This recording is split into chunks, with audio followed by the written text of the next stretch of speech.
Just a quick thank you all for being here. I really appreciate it when you guys show up for the panel.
Hi, everyone. Welcome to Office Hours. Great to have you here. If you're watching on YouTube, you can find out more about what we do at officehours.global.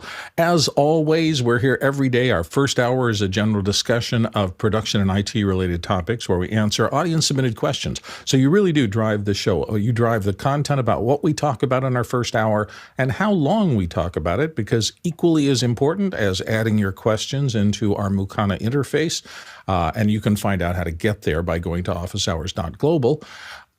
As important as actually putting your questions in is voting on those questions, because the things that get the most votes from the people who are watching the show is what we talk about in more depth and the longest, generally speaking. So today we're discussing what everyone is looking forward to at NAB, the National Association of Broadcasters show in Las Vegas. They've been going there for 100 years plus. Many of us have been going for years. It has traditionally been the place where the equipment that we use in producing video and audio technology programs or just producing shows has been debuted and discussed. So we're looking forward to our coverage, and we hope you are too. Today, we're going to just drop back for our regular questions. All questions are on the table, so it's time for our first hour. Alex, what do we got today? Did you just say that you've been going to NAB for 100 years? No. Yeah, no, that's a little beyond. I was like, I don't think so. I mean, NAB has been there for 100 years plus. I went for probably 20 of those years and had fun and made tremendous friendships. If you have a chance to go to these things, they're really fun. First question is from Andy Kokendorfer in Vieira, Florida. And Andy asks, I am looking for a new interface for my Shure SM-7B with more than enough gain to be directly attached, no CloudLifter. That does not break the bank. Suggestions? And let's start with Chris Tabato here. Chris? So on the more inexpensive route, the two that I've been kind of going down the same route, and the two that I found are the Focusrite Vocaster and the PreSonus 26C. Both of them are about $150 and have 70 dB of gain, which should be enough to drive that mic. Makes sense. David Paskin. Well, if $100 is not breaking the bank, then my answer is going to break the bank a little, because I would suggest the Rodecaster Pro 2. Rodecaster Pro 1, you definitely needed the CloudLifter. On the Rodecaster Pro 2, they actually suggest that if you use the CloudLifter, it's going to degrade the audio because there's plenty of gain built into the Rodecaster Pro 2. And John Preto. I've never found a Focusrite product that would drive the SM-7B or RE20. My money's on the Yamaha AG6 Mark II. That guy's got enough gain. Okay, that gives you some options, Andy. Hope one of those fits into your profile well. Let's move on to the next question. Our next question is from John Foltz in Selinsgrove, Pennsylvania. And John asks, I teach video production to college students, and I'm trying to figure out which wireless microphone kits would be best to use for them to learn on. Are the Rode Go's too consumerish? Should I use higher end stuff? Chris Fenwick, what are your opinions? I have a Rode Go. It's totally consumerish, absolutely, without a doubt. But here's the thing about teaching kids. It's just my philosophy. You don't necessarily need to teach them what this camera or this audio device or this microphone does. That stuff's going to totally change. Teach them the fundamentals. Teach them the concept of, oh, I could get audio from a remote location and get it to my recorder without having to run a camera. In that regard, you can absolutely use a Rode Go. But just make sure they know that this is not professional gear. This is just the concept. You need to teach. When it comes to teaching, you need to teach concepts and not practicality. Courtney. I would say, yes, it is too consumerish. There are several problems with the Rode Go's. A lot of people, because it has a built-in microphone, a lot of people just clip it on the outside, and that's not really a look that you're going to go with professionally.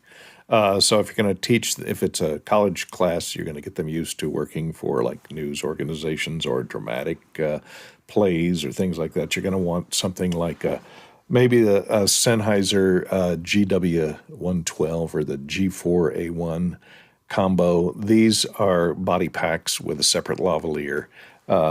These are, about the minimal professional entry-level microphones that you can get. Some of the cheapest that perform like the Electrosonics are similar to the Electrosonics. They're not quite as good because they're not dual receiver. So you'll have some multipath issues, perhaps. They do make a multipath receiver, I think. But a separate body pack with a lavalier is what you want to go with, and these, at least the EW series in Sennheiser is affordable enough to use, and will get them used to using something like similar to what would be used professionally. Alex, your thoughts? Yeah, I agree with both Chris and Courtney. I get both. So anyway, you probably are going to get more than one kit. You should figure out what you're going to get and have more than one. I think having a Rode Go or the DJI solution as one of the kits and the ENG as another kit could make a lot of sense, because they get to see two different ways of doing it. And the more different ways they have to interact with those, the more they're going to understand what's actually happening. So I think that the Sennheiser, the entry-level Sennheiser, is the one that most of us entered with. And so we're, I think that that's a pretty good starting point. But I do think that you could have, for the same price, you could have one or two or three sets of the Rode Go's or DJIs. And again, I wouldn't necessarily even try to standardize for them. I'd make them learn which ones are better, which ones do different things, and how to interact with them. And for those of you who aren't familiar with it, ENG is electronic news gathering. That's one of the big endeavors out that people use these wireless mics for, and the people who use those it has to work always. Chris Sabato, your thoughts? So I believe I've heard Alex say many times on this show that everyone uses the Sennheisers and no one changes the frequencies. And so I think that getting microphones that have frequencies and teaching the students how to change them and how to adjust them and learn when they need to be on what frequencies, I think it would be super valuable. Good point. Guy Cochran. Yeah, it depends on how many that you need to get, how many students need to do projects simultaneously, because the cheaper ones will allow everybody to go out and use the gear. But if it were me, I would at least start with the Sennheiser EW series. I know Bill, we used the Cine gear, we used these little guys. It's the AVX, which would be similar to the Rode as far as the frequency. But the nice thing about these is you can get them with the handheld with the transmitter built in. So this is the transmitter built in, and then this is the receiver, and it's just an XLR, plugs right in. And then you can swap out the battery. So on the Rode Go, if your battery goes out, you're hosed. You need it. This is the nice thing about having multiple transmitters, because they're so cheap. You could afford to have multiple transmitters. The other thing is, I believe there's only 8 channels. So if you can't perform an auto scan like you can with some of the better devices, and somebody steps on your frequency, you're out of luck. So Electrosonics would be the way to go, but you'd probably only be able to get one of those. So, and if you do go with the Sennheiser, I suggest getting the higher end devices. There's this is the 835 capsule on this one. There's a 9 series that's better, and then on the mic, the MKE2, it's available as a set, would be the better mic pack to get. I wouldn't waste my time on the ME2, which is the stock microphone that's included. In fact, you do get the Sennheiser EW112 even. I'd swap that ME2 out for something better like a COS 11 DPA or just anything besides that mic. John, I hope you're hearing that there's a lot of complexity here, but it can be made simpler. And I think one of the things I've taken from listening to this whole discussion is that you may want enough of the inexpensive things to allow all the kids to do something. And I'm saying kids, I don't know what level you're teaching on, but to have everybody have something available so they can learn the basics and those skills that we're talking about, but then have some of the better units for the kids who turn out to really resonate with this, to give them a chance to see more of the professional things. Because what Alex and others who are talking about how it works in the professional world, it really does get more complex with frequency conflicts and needing to have fully balanced and diversity systems so that you have more than one link in terms of RF back between the transmitter and the receiver. Those things make sure that you do not lose signal in mission critical things. And they're really important for people working at a professional level to understand. Courtney, you had a last thought?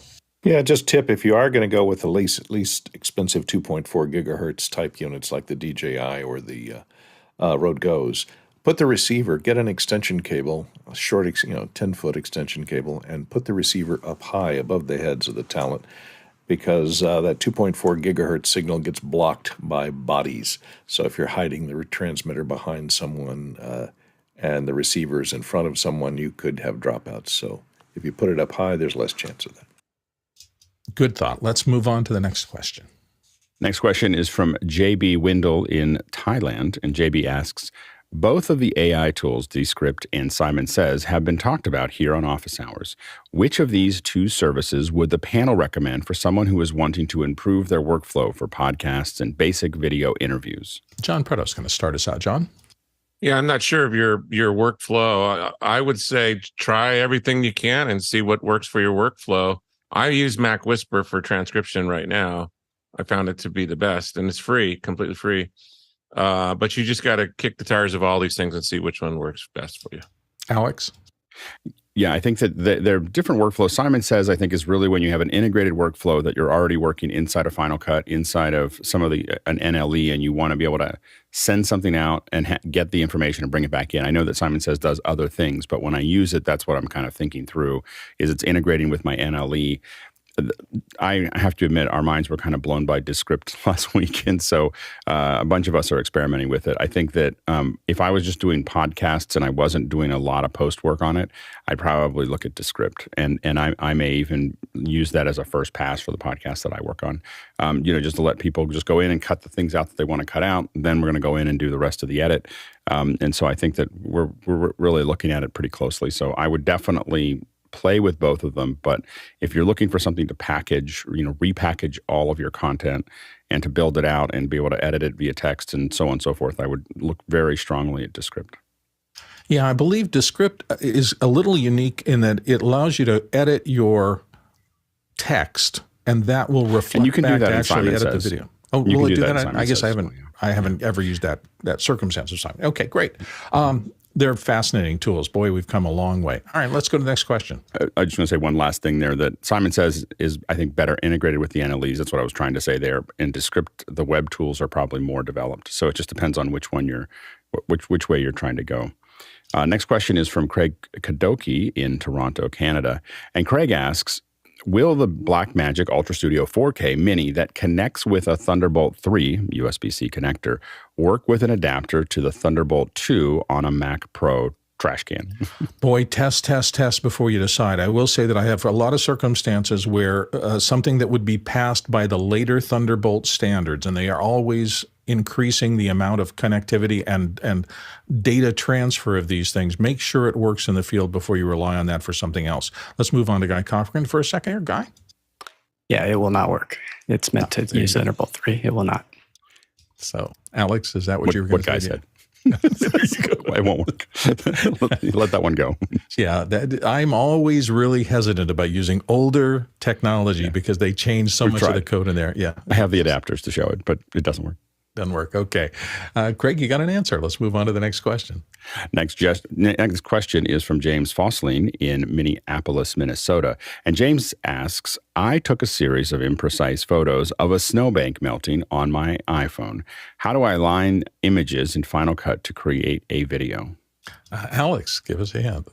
So the easiest way to align images in almost any editor is to take your top layer and set its transfer mode instead of pass through or normal, set it to difference. And so what happens is that when there's no difference in the image, it's black. And when there's a lot of difference, it's white or some other colors. And so what you do is you use that and you try to get that frame to be as black as possible. So you just kind of move it over until and you can align images. And this can be if you're aligning video, if you're aligning stills, all of those things will work. And if you can get it to be a nearly fully black frame, and then you set it back to normal, those images are going to be pretty well aligned. Chris Fenwick. Alex just told you the very precise part of it. I'm going to tell you the chainsaw portion of it. Your iPhone images are way larger than a video frame, unless you're doing 8K video, and you shouldn't be. So what you want to do, help me out, Bill. What's it called where you set the frame to fit, fill? Fit, fill, or none. So right. In the inspector, which by the way is where you're going to find Alex's transfer mode up at the top. In the inspector, down toward the bottom, there's a thing called I can't remember exactly, but the choices are fit, fill, and none. You're going to want to set it to none, and what that means is it's going to take your big high-resolution iPhone photo and it's going to blow it up way outside of your frame. You can then scale it down and start just get them all in there and get them roughly about the same size.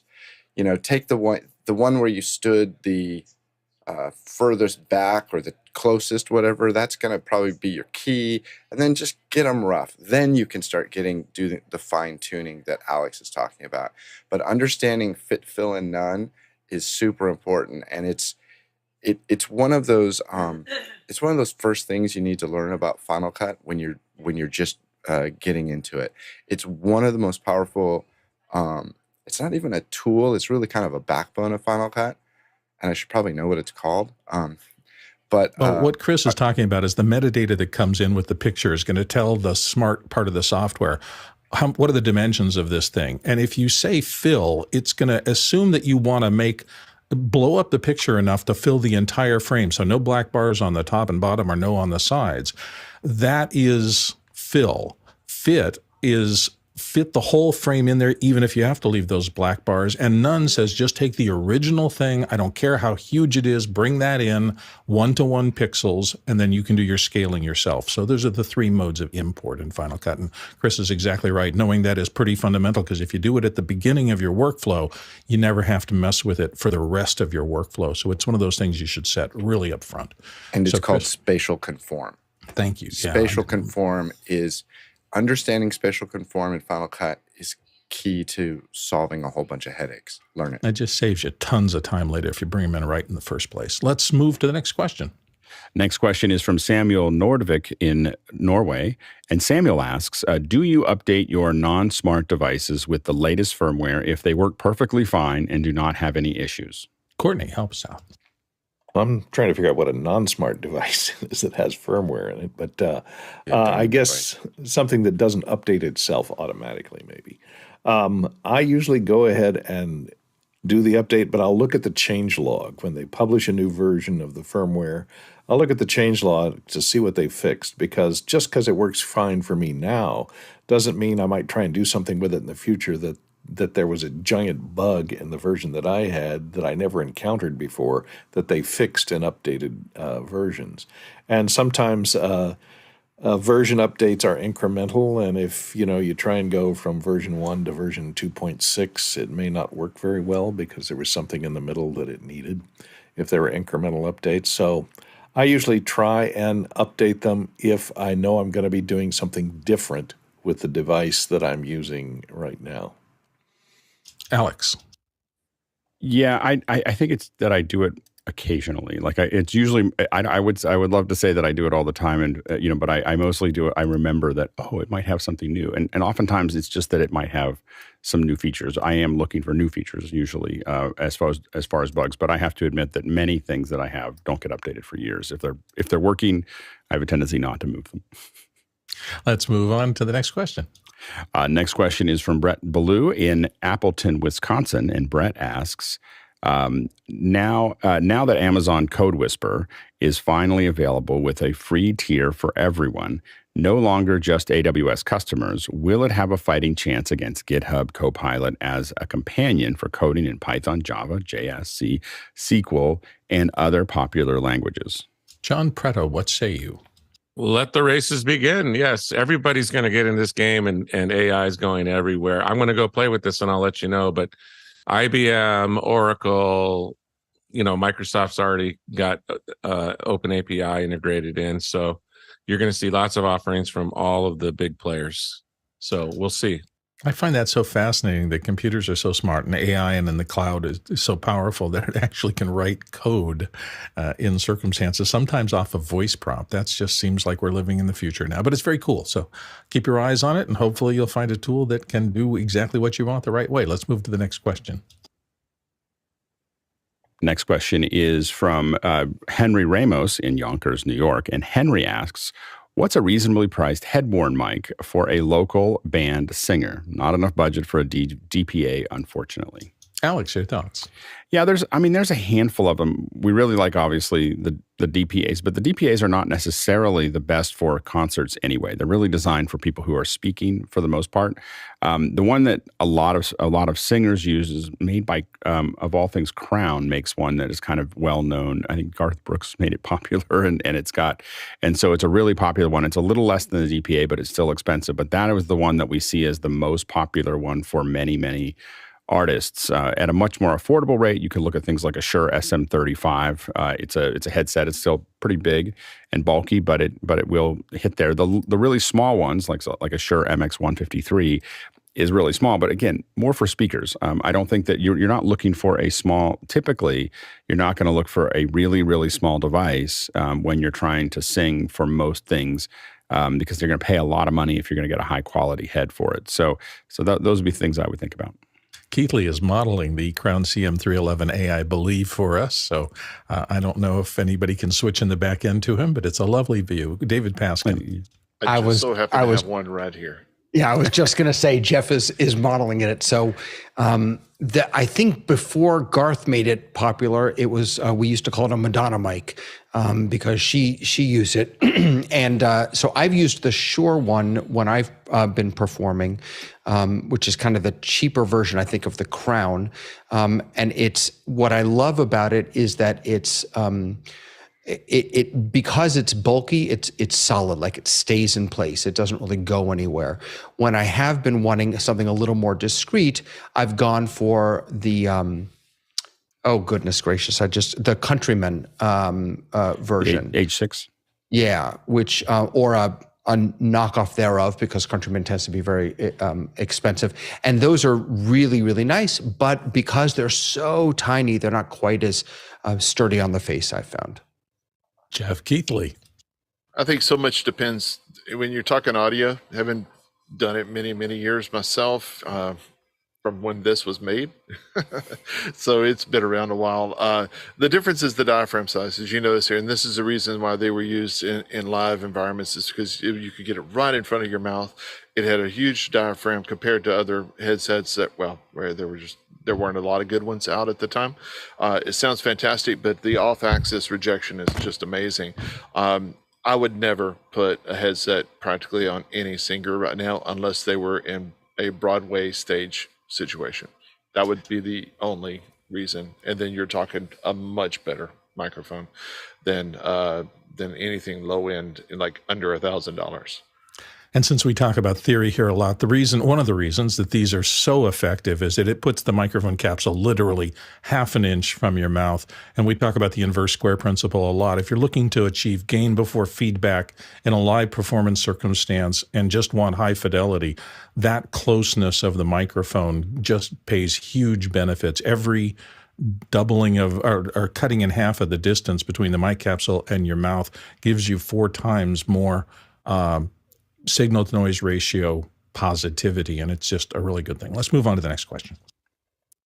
Next question is from Guy Cochran in Seattle, Washington, and Guy asks, how many modems are in the LiveU? I think it's variable, isn't it, Guy? Do you know that unit? You asked the question, or either. Yeah, well, Guy's up front. Let's then Alex and Jeff will both weigh in. I was Guy? hoping Jeff Keithley would take it because I think he has one, but here I just looked it up. it looks like there is 8 internal, 2 external, but then you can do 2 Wi-Fi and then 2 Ethernet. So there's 14 total. And is this Wow. what we're using, Alex, at the NAB convention? It's sitting right on the other side of this door. I can't quite go grab it, but I think Jeff's got one there. Yeah, Keithley's got some. Keithley, let's go to you and tell us what you're holding up. This is one of my LU 800s, and you can see the modems are here. And so you pull off these panels, and that's where all the SIMs are loaded. I'm sorry, the SIMs themselves, but the actual modems are inside the unit, so they're embedded. I wish I could grab real quick my LU 600, I think it was, that has a removable part, and the modems are in little USB type carriers. And then the SIMs are just exchanged out in those carriers. But the newest models, LU 800, LU 300, the new LU 300s, and those are built into the modems. It's hardware. It's not just individual little modems that are bonded together inside the machine itself. But yeah, it depends on your contract too. Some of them might only have 4, some of them might have 6, some have 8, some may have 5G, some may not. The latest models have 5G modem capabilities, which are great if you are in town and have a 5G system there. If not, it tanks your service. So there's reasons to have 4 or either 4G LTE or to have 5G too. Alex.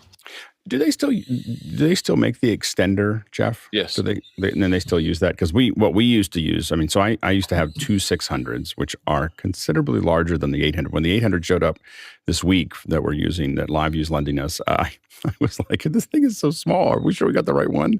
And so it's like half the size. But I think because we could add another 8 modems with the extender, if I remember correctly. So you could end up, so you have an extender. It looks like a little. It's like this little box or a little round thing that you can put up. And so what we can do is run an Ethernet from it to another part of the building, oftentimes out the building.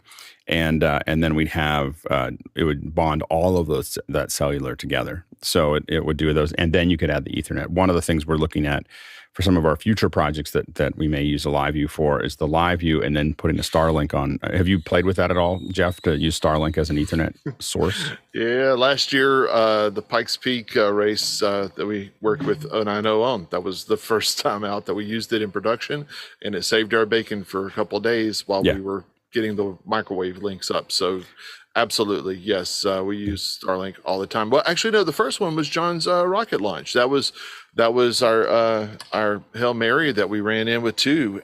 So we had one that was hard lined in and another that was Wi-Fi sucked in over the Wi-Fi. Right. And so, yeah, it definitely works. There is more latency, of course, in Starlink, but as long as you just up your buffer. So that's the key is, you put your buffer up so that you're running your bonding at, say, 6-8 seconds, maybe in 10. It works flawlessly. Yeah, absolutely. I'm sorry. Go ahead. Yeah, go ahead. Next question. Next question is Douglas Carmichael asking, what niche do you see the Yamaha DM3 having in the low-end digital mixer market versus the Allen Heath SQ Series? Courtney, start us off here. Well, I think the Allen Heath SQ5, I think, is like double the number of inputs that you're comparing it to that DM3. So it's much bigger. It's much heavier. Allen Heath has a built-in power supply as AC only, I think. So I think the niche market that the DM3 is going to have is for production mixers or people who have to work in the field off a DC, perhaps. It's more portable, will fit into a rack a lot easier, or a portable case a lot easier. To go out on the set, open up the case, and you're ready to go with internal batteries of some sort, 24 volts, unfortunately, for the Yamaha. I'm surprised they didn't go 12, but hey, just my little pet peeve. So that's the niche that I think the Yamaha can achieve over the Allen and Heath. It's more portability and easier use in the field, I think. Alex? Yeah, and I think from a price perspective, it's probably the QU16 from Allen Heath is probably what they're competing with from a price standard there, and in that case, I think that the Yamaha probably has a lot more a much deeper feature set for a price that's still a little lower than that QU16. It doesn't. The SQ series is twice as much money, so I think part of the way it competes is it's a lot less expensive. It's also a pretty simple mixer. I think for field recording, for some basic TV show kind of things, as well as small concerts, I think that this might look. The DM5 looks pretty interesting. For the kind of stuff we do, it probably isn't going to be at the Solve because it doesn't have auto mixing. Next. Oh, I'm sorry. Jeff Keithley. Jeff. All right, I'm going to be that guy. It's because it says Yamaha. There will be people that buy it because it says Yamaha, and that has a long line of customer satisfaction. Let me put it that way. And I just will say it's also an interface thing too, because the Yamaha has a specific interface. I used to own a couple Allen workflows. Heaths, yes, and the workflow of the Allen Heath just made me crazy. There are certain people that do not like the way Allen Heath has sounded since it began. When it comes down to audio guys like that, that are mixing bands and stuff, they just won't touch an Allen Heath. You can put every feature you want into it. They just won't touch it just because it is an Allen Heath. It has a British sound, a British EQ. They don't like it. Yamaha has a very unique sound. I would say not unique, but unique enough that you know what it's going to sound like every time. Allen and Heath, not so much. And Chris Fenwick. Yeah, the last thing I'd say about any audio device, and I never thought about this until COVID and office hours. I used to always say that outputs on mixers are almost as important as inputs, the number of outputs. And now I would say that the number of USB in and outs are also super important. This thing has I think it has 18 USB in and outs, which are very, very useful when you're interfacing with a computer. So you definitely want to think about that. Douglas, hopefully you got the answers you're looking for here. Let's go on to the next question. Oh, wait a second. Before we do that, let me just remind you, because I'm negligent in doing this, to not forget about voting on our questions. You do determine how much time we spend on things and the priority we give them by your votes. So your votes are always very important. Please participate. Help us keep the show focused on what you want us to talk about. All right, now let's go to the next question. And a reminder, you can, of course, ask questions all the way through the first and the second hour. So go ahead and throw those questions in. Paul Wallace asks, any thoughts on this new voice-over product? This is the Centrance. It features dual mic preamps, dual USB interfaces, and a quote-unquote sophisticated routing scheme for VO professionals. There's a lot of talk about this. I'm seeing it on all the boards for VO. George Whittam, who has been on the panel here for us at Office Hours, is one of the driving forces behind this. He's doing it specifically for the kinds of things that VO performers, voice talent, voiceover people, need as they travel and things like that. It looks like it has a lot of great features. Centrance has been in this business for a long time. They're not at the super high end or the super low end. They're kind of a mid-range product generally. At least that's my feeling about them. I think they've engineered a lot of stuff into this. I was a little disappointed to see the price point is up in the $650 range, so it's probably not a casual thing for someone starting out. But if you're in the industry and you're making your living with this, it looks like it has a tremendous feature representation specifically for people who want to do this kind of work. That's VO recording on the road, and it's purpose-built for doing that. And it'll probably help with podcasts and things like that too. Alex, your thoughts? Yeah, I think that it looks pretty impressive. They put an awful lot into a single little piece of equipment. I will say that when you get into that price point, I would start thinking if I spent a little bit more, I'd have a Mix Pre 3. so like at $350, there would be no choice whatsoever. I mean, like this would be a great device. At the price point that they're putting it at, they're getting close to some of the F series with Zoom, the Mix Pre. There's a lot of other things that do this really, really well. And so I think that they really have to sell the form factor. And, so I think people who are interested in the form factor will be interested in it. If you're looking for pure quality and you're really doing high-end voiceovers, I think that there's a lot of other things in that price point that would be competitive. I agree with that 100%, although I will say that one of the things that George spent a lot of time doing was paying attention to the kinds of things that would be easy for someone who doesn't do audio full-time. Mix Pre's are fabulous tools. The routing and the buttons and the rest of that can be a little complex. I feel like it's a little bit like my univeral audio thing. I think if you're talking about the form factor of someone who just wants to turn the dials and make it work, I think that makes sense. Again, it's just that once you get into that price point, though, there's a lot of things that if you are willing to dig into the complexity a little bit, you may get a higher performance. Yeah, I think I agree 100% with that. But it looks interesting. I'm wishing George well, and I hope Looks this great. thing does really great. I mean, Centrance is my first interface for an XLR to USB was Centrance, and I used it. I had it in my backpack for years. So they have definitely been doing this since day one, and so I think it's a great partner to build this out. And I do think that for VO professionals, it does have all the bells and whistles to do that. My concern is always what is the preamp like, and how does it work, and those are the kind of things that I'd have to see a little bit more of. But it is a pretty impressive piece of hardware.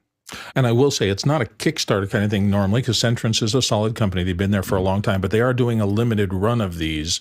And I understand from having investigated that there's a potential this would sell out. And if it does do that, they're not completely sure they'll do another run. It's kind of a bespoke product for that niche market. So let's go to the next question. Next question is from Samuel Nordvik in Norway, and Samuel asks, what is it that attracts the live streaming and camera niche to bananas? In addition to being our length unit, vMix has a banana as an official mascot. Gerald Undone did an in-depth review on the perfect banana. He has a link to it. David Paskin, educate us on fruit as standard. Well, it's not just fruit. It's bananas specifically because of the potassium. When you work in video engineering and event producing, your muscles, your nerves require that extra level of potassium. And the other issue that we're really dealing with here is that if you have too much potassium in your body, it can cause hyperkalemia. I don't know what that is, but Wikipedia has it on their page, and it doesn't sound good. So just enough bananas, really being able to measure your bananas is really critically important in our line of work. I just want to point out to the producers, when you don't fill our basket full of lots and lots of questions, these are the kind of questions and answers we're going to dig into. I'm just letting you know. It's just we'll a talk warning. about bananas. For those of you who've been around the internet a long time, you know that banana for scale has been a meme thing in it forever. I actually did a little research on this one, and apparently this is the original picture that started the banana for scale meme. It was from back in 2004 or something like that. And a guy somebody, I think maybe a woman, was selling a TV, and she didn't have a measure. And she said, I taped a banana to the TV so that you can figure out, somebody figured out it was a 19-inch portable TV from that. And then people started laughing, and it took off. And there's a whole website now about banana for scale and the early pictures of people using bananas for scale. There is a whole thing about the banana for scale unit. And oh my gosh, this is just so much fun as a place to go down. So it's been around the internet for a long time. And I think we're just carrying on a fine tradition. Alex Lindsay, what do you want to say about banana for scale? I was going to try to say, we even got to a point where we were shooting. There was a live stream we were working on called The Holiday Hole. It was for Cards Against Humanity in it's about 5 or 6 years ago. And we literally threw a banana. We were digging a hole for no reason in the middle of Illinois. And we literally threw a banana down into the hole. And then we had a drone shot where we started on the banana and then pulled away so you could see, a banana for scale shot. It is obviously in Reddit. It's pretty popular. I'd say that again. Courtney Gooden. Well, in comparison to all the fruits that are used for scalar measurement, I think the banana has the most appeal. With the rim shot. Oh my gosh, that may mark a high water mark in our answers here. By the way, somebody said that banana for scale was popular. It eventually morphed into guitar for temperature, because this person's in Phoenix and their pool is frozen. And so they put their guitar out on the pool so you can see that the temperature is low enough to freeze a swimming pool in Arizona.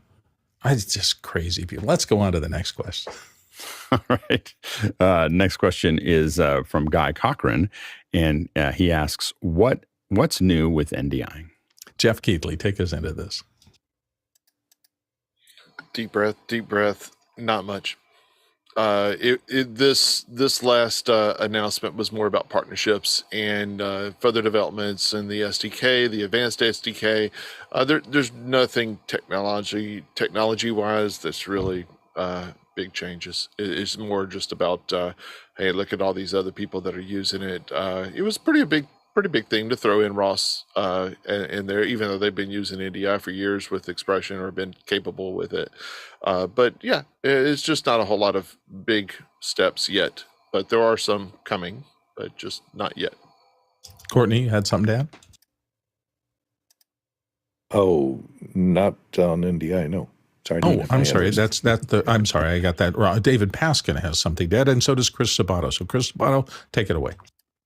The most tangible change that they've made is that they are now redirecting NDI.TV to NDI.video, which is blocked by my institution, so I can't even get any updates. I'm not sure why they made that change from .tv to .video, but oh no, I'm blocked. David Marketing Paskin. Branding at its best. Yeah. David? Mine is more of a question, actually. There's a significant lack of parity between the features that NDI Tools offers between PC and Mac. And I'm wondering if they've talked at all about getting the Mac tools up to PC level. Jeff Keighley, you have a huge grin on your face. Well, without being, I'll step on eggshells a little bit. I'm not going to be, let's just say a lot more people use PCs in video production, believe it or not. And so thus go to the numbers where they are. The TriCaster is a PC behind the scenes that is from NewTek, who developed NDI to start with before they spun it off to its own company with VizRT Group.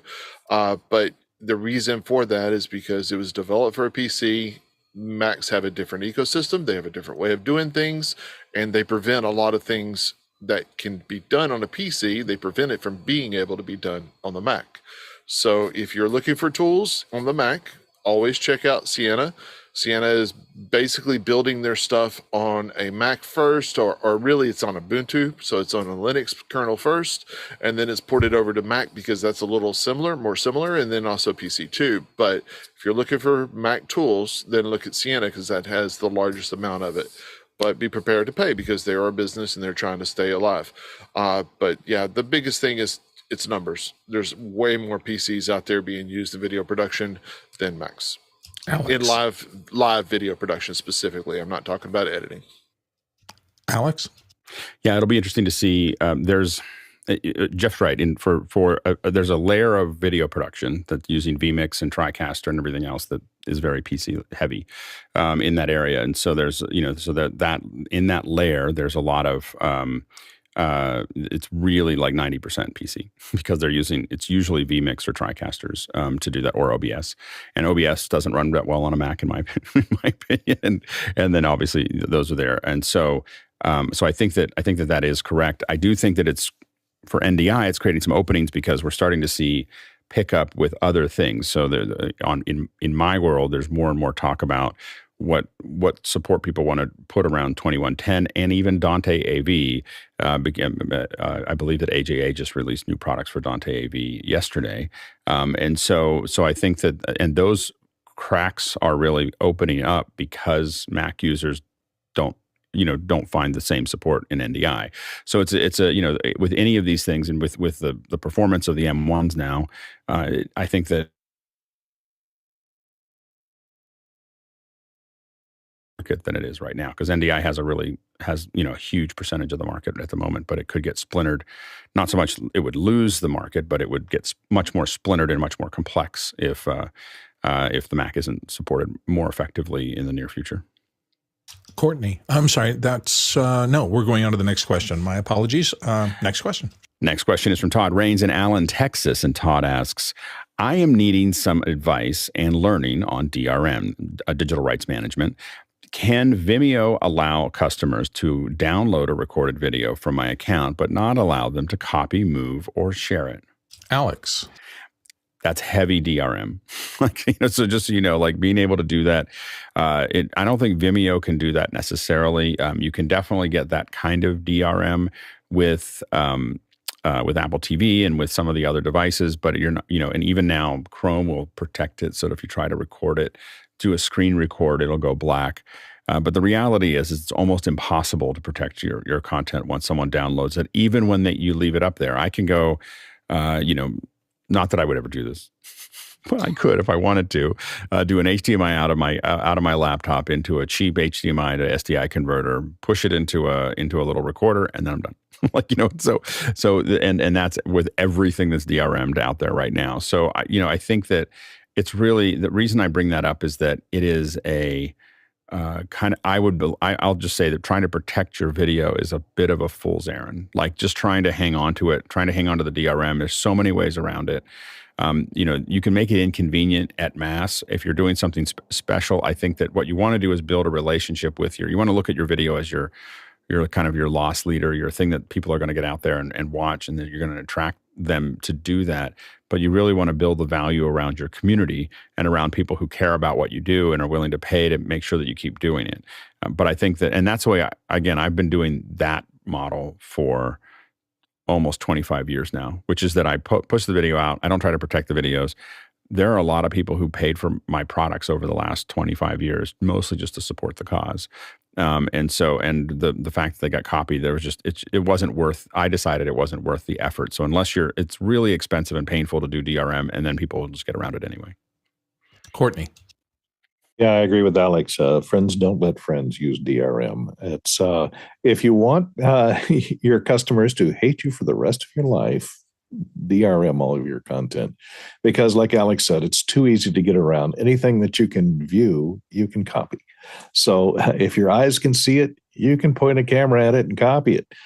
So it has to be, you won't have a perfect copy perhaps, but enough of a copy to share with people. And besides, if you're wanting to post a video for people to see on Vimeo, why protect it? The object is to share it and to get notoriety. If you want to protect it against other people making money off of it, just register the copyright on it. And then if somebody is out there stealing your property and publishing it, making a profit on it, you can sue them if you've registered the copyright, and they have to pay for your lawyers as well. So register it if you're afraid of copying, but I wouldn't DRM it at all. It's too cumbersome and impossible to enforce. Alex, you want to follow up? Yeah, you can always brand it too. So just do a little bit of some kind of thumbnail in the corner, just a bug that you can brand it, what you're doing. There are software out there that will customize it. So if someone downloads it, I don't know if Vimeo does this or not. It puts their username like branded into the video. And unless they're sophisticated, they'll have a hard time taking that out. So if they copy it around, at least you know where it came from. So those are things you can do. But again, the level, as Courtney pointed out, the level of annoyance to your users that are buying it oftentimes outweighs any benefit you're going to get from a DRM. Yeah, and do understand the metadata process. What Alex was just talking about triggered me to remember that I put my name in my camera, and I was shocked some months, actually almost a year later, when a video I had posted to YouTube had buried in its metadata that I had shot it. My name was in there because that metadata had been passed along. So don't ignore putting your ID stuff in just pieces of your production equipment so that your work gets branded that way in the background via metadata. Let's move on to the next question. Next question is from Douglas Carmichael, and Douglas asks, many bands offer soundcheck access as a perk to VIPs attending a concert. How do you manage the invited audience so that they don't interfere with the work that needs to be done? Well, I think in most VIP circumstances, you want to treat them really well. So I would have a little area with snacks and stuff like that, maybe even a minder as a particularly attractive human being that is there to say, what can I get you? How can I help you? You're our special people. And if you put them in an area and say, this is where you get these special perks, they will often stay there. Alex, do you have strategies? Yeah, I mean, when we've seen this happen, generally you're just good to be, you're at a sound check. You're sitting in some chairs that might be in the pit. You don't get to talk. They actually tell you not to. Don't interact with the band. So you're sitting there watching the soundtrack. It's awesome, by the way. I've never had to pay for it because I'm usually working. If I'm at a concert, I'm working the concert. So I get to see sound checks all the time. And they're oftentimes just much more fun than That sometimes they're very cursory. A band comes out and checks a couple things, but some bands really get into it, and some bands just have a lot of fun. Like that's where they actually just kind of they'll play with ideas, they'll play with something, they'll play covers that they're not going to play in the show. They'll do all kinds of things. So it just depends on the band. I mean, some bands come out and they check their guitars, they check the mics, they play a song and then a couple half songs and then they walk off. But some bands will play the entire set. Some bands will play, extra stuff just to see how things are going. Some have fun. So it is fun when they do it, but usually there's no interaction with the band. I've seen a couple bands like ask people how they're doing. Like, what do you think? How's it working? It adds a lot of value. I just don't see them do it very often. They're usually in the zone and trying to do their thing. Courtney? I don't know. I've seen a lot of sound checks that would scare most people off, when they're sitting there tuning the drum kit. Okay, snare. Well, but that usually happens before happens before the band comes out. They do all that. Or if they're tuning the hall with using 120 dB pulses of pink noise. Oh, yeah. That tends to drive everybody out of the room pretty much. So don't serve them alcohol so that tell them that they can't shout out, songs they want to hear. Play Freebird. No, that's not 200 up, 200 up, check one. 800 down, check. They're fun or horrible, depending on the circumstance. Let's go on to the next question.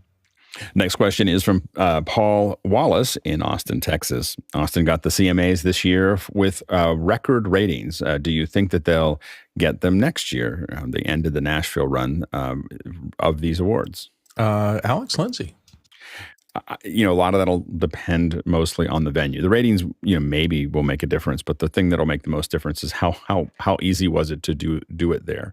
Was it easy to get their gear in? Was it easy to work with labor? Was it easy to work with the venue? Those kinds of things make a huge difference in what people do the next year. And so if Austin did that effectively, the quality of the show, they can do anywhere. Like how it looked on the show, that's the designers and that's what they put together, and they can do it in LA or Nashville or Greenland. But what was the expense profile? What was the ease of labor, ease of restrictions, ease of permits? All those things are the things that usually make a difference, and potentially any kind of tax incentives that might be related to production is also a thing that can draw people in and out. Courtney, you got a quick thought? Yeah, since Austin is a lot of times considered the live music capital of the world, it's a good place to have it. So they have the reputation. Nashville's reputation is a little bit fading. I don't know where the Country Music Association is actually located, whether if their corporate headquarters are in Nashville or not. But Austin may be an up and coming place for them to relocate to. Alex? And I have no idea what happened here, but I can tell you that usually when someone moves after a long period of time, the venue or the city pulled something. Like they went, we now need this. We need you to do this. And they added a bunch of requirements and they said, hey, that doesn't work for us. And the city said, well, we don't care. And they said, okay, we're leaving. So that is like 90% of the time, because once someone has something working, they don't like going to a new venue. They don't like going to a new location. They like to just do the thing because that's not a variable they want to work on. So I'm only guessing there's a 50-50 chance that Nashville or the venue asked for something more than what they had gotten before. And the organization just decided to move. Yeah, that strikes a real resonant chord with me, because I remember Nashville was the heart of kind of the traditional country acts, and then Austin, particularly when Austin City Limits came out, became kind of like the outlaw music place, and I think a lot of the young bands like that. Industrial Light and Magic and Lucasfilm is now in the Presidio in San Francisco, not in San Rafael. I wonder why that happened. Yeah, I was there for that one. So that was San Rafael asking for a lot of extra things, and Lucasfilm going, we don't want to, we don't think we should have to build a daycare center for the whole city to stay here, and then off we went. Jeff Keithley, your thought? Being from Texas, maybe it's just because Texas is better at country music. It's bigger, and there is Texas country. I mean, I'm just pointing out the obvious here. Okay, let's move on to the next question before we get ourselves in deep trouble. Next question is from Kenny Hampton in Greenville, Illinois. And Kenny asks, are Ramsa audio mixers still a thing? Were these Panasonic Advanced Line products? What has happened to the brand? Alex, do you have any idea? They're not a thing. I mean, they're a thing in vintage, but they're not. I don't think they're still making anything. So I will say that a lot of companies did not really make the conversion well from analog to digital. Like that was a really hard turn for a lot of folks. And then I will say that if they did make the turn, Behringer just annihilated the market, like in the sub $2,000 range. I mean, I think that Yamaha is now creeping into that market, but in the sub 2,000 range, Behringer just really from between the XR12, XR18, the X32s, all the different X32s, they just carpeted the place. And so I think that it made it really hard for a lot of the other mixers. That you still see the analog mixers, but I have to admit, when I see an analog mixer, I'm like, really? Are we really going to use that? And so I think that's the I think that's been the problem for a lot of the conversion. By the way, I don't know if we had one of our friends that makes consoles, Harrison, has now was bought by SSL. That was just announced a couple days ago. So we're pretty excited to see where that goes as well. But I think that, the high-end digital mixers, and there's some high-end analog mixers that still do really well. But in that sub $2,000 or sub $5,000 range, it became a pretty hard place to be, at least what we've seen because we see the other one is, what is it? Is it QL something or other? There's another one that QXC. I can't think of it right now. I see it every once in a while. It's like a touch screen. They drive me crazy. So anyway, go ahead. Keithley? I think it's a lot of the Behringer effect, actually. Behringer flooded the market at first with all these low-cost boards, and they just had massive economies of scale as they flooded the market. Shortly behind them, Mackie kind of stooped to their level a little bit further. It used to be you could grab a Mackie and run a truck over it, and it would still live, but I haven't seen that kind of workmanship in quite a while. Behringers were good for the first hour or two you used it, then you figured out, oh, that's why I'm Behringer. But yeah, the Ramsa stuff, I haven't seen that in years and years. And if I see it, I'll run from it because it's that old. Yeah, and I will say that what Behringer figured out how to do, I have a lot of Behringers. I have a lot of Behringers and a lot of Yamahas, I've had a lot of those and some Allen Heaths. And the big thing for the Behringers, they were super solid for us. I mean, we use them, but we use them in pretty careful places. But we literally had a Midas, which is the bigger Behringer, the Midas 32, M32, submerged in about a foot and a half of water at a convention. For a couple hours, and we, because we got this huge, massive rainstorm, and we took it out, never used it in production again, but just used it in the office. Totally worked. I was amazed. I was like, it's submerged in water, and it totally worked. We just didn't trust it to say. We would never want to explain to a client that we ever took that one out, but it just sat there, and we used it all the time. There was nothing wrong with it. So I will say that the Midas brand, as well as, again, the Behringer stuff, we've had a really good success with at that price point. Then we typically move to Yamaha after that. Let's go to the next question. Next question is from Paul Wallace in Austin, Texas. What's your experience with AI on Bing, and how do you rank AI offerings that are out there now for accessibility and ease of use? John Preto. Oh, it is. Man. Oh, there you are.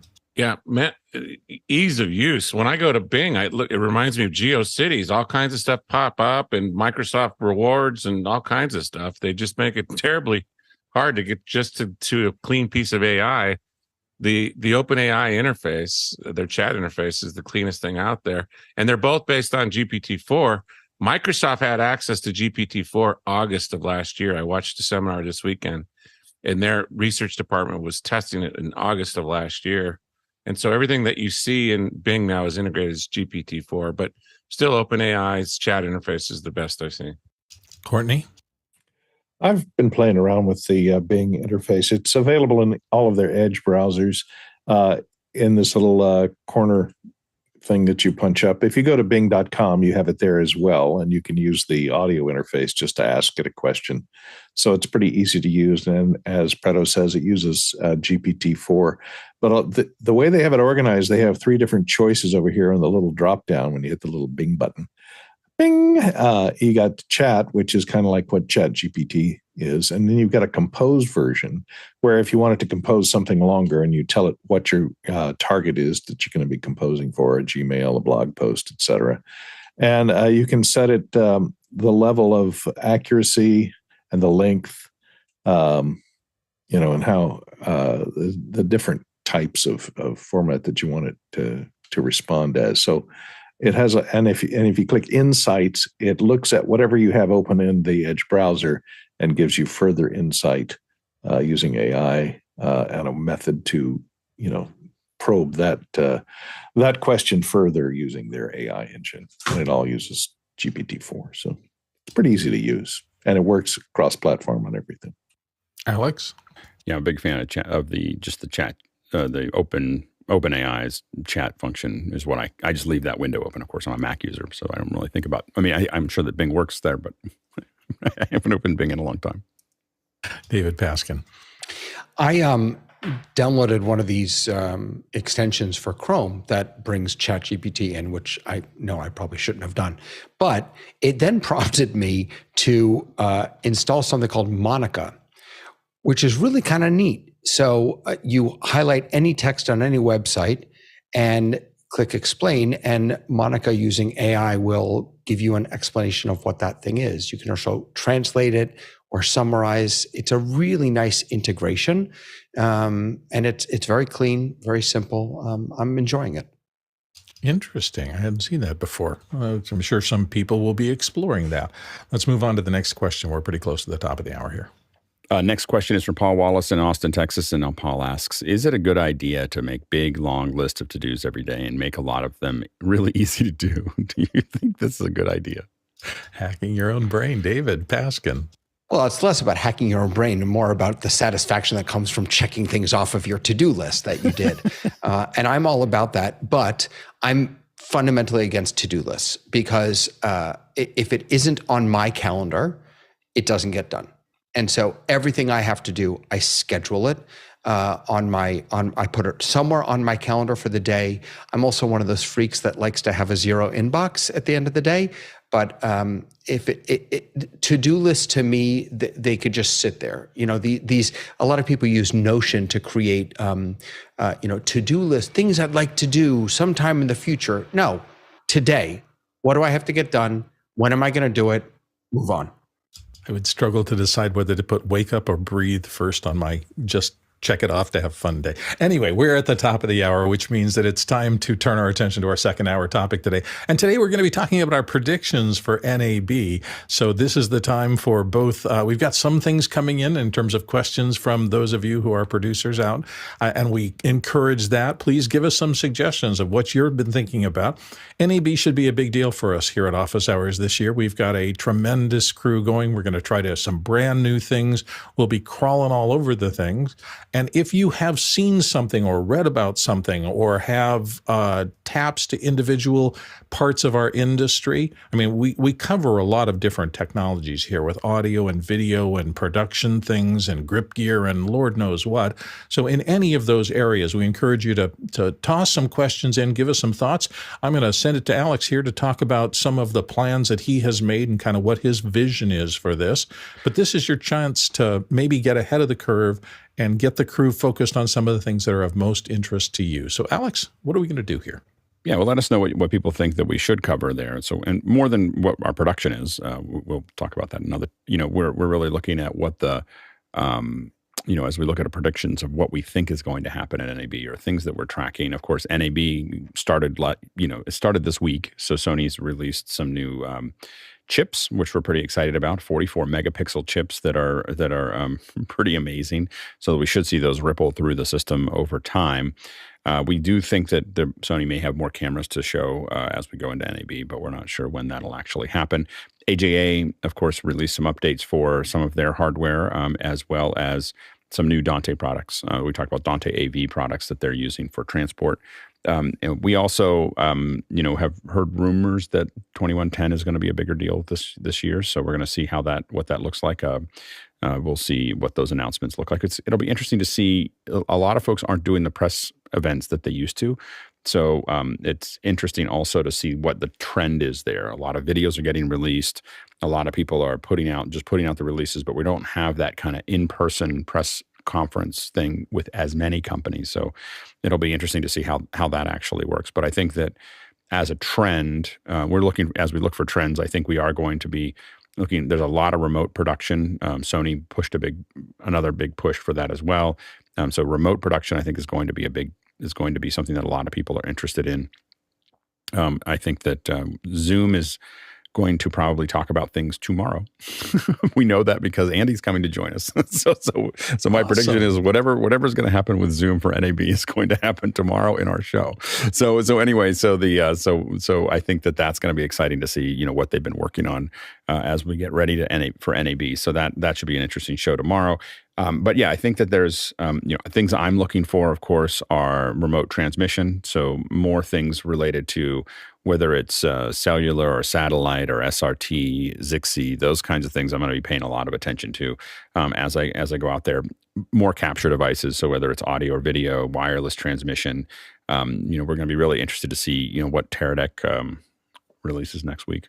And so a lot of other things there, but those kinds of transmission systems and processes should be interesting. Also, we did already see, again, this week has been a little bit of mini NAB. LiveU now has a cloud production, I think that they purchased a company that does that and has built that out. And maybe Jeff can get into that in more detail.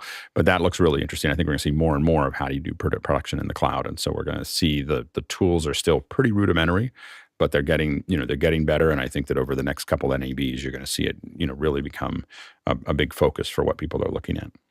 Courtney. Yeah, you mentioned a lot of the stuff. I was going to point out the Dante, the Aja's Dante AV 4K unit.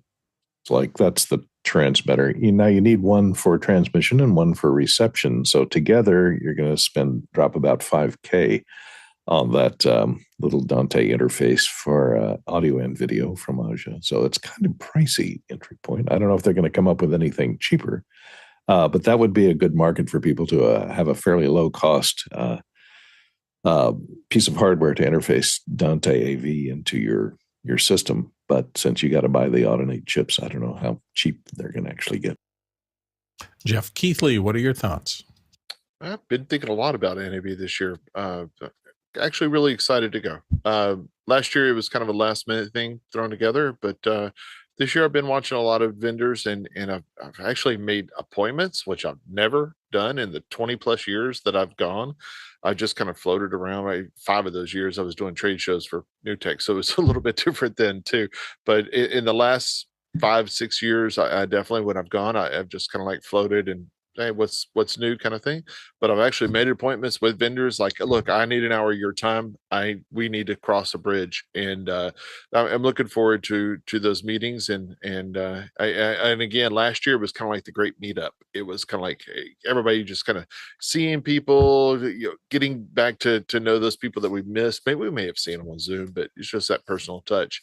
Regarding Easy Live is the company that was bought by LiveU, or the merged with LiveU last year. It was announced at NAB last year. And so the studio, LiveU Studio, is just the rebrand of Easy Live. It's fairly the same platform, just better integration. That I'm looking forward to seeing that. I've seen some pre-event stuff on it, and it definitely is. It's been well thought out. I give them kudos for sure, and I'm looking forward to seeing that and playing with it a little bit more. I would agree also with Alex that remote production is kind of the key word. It's not so cloud is still there. Everybody's still talking cloud and saying, hey, I'm going to support the cloud and things like that. But I think more and more people are really embracing the remote production paradigm, the one we've been using for almost a decade now, and there's more and more people that are stepping up to that and providing tools for us that are in that world.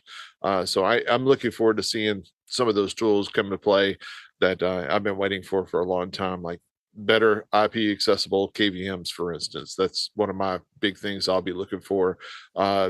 We have some now with Adder that we use, but we need better ones. We need more feature set on the far end to make it easy to integrate with people that are our remote producers, our remote operators, and things like that. So I'm looking forward to it. I think it's going to be a good show.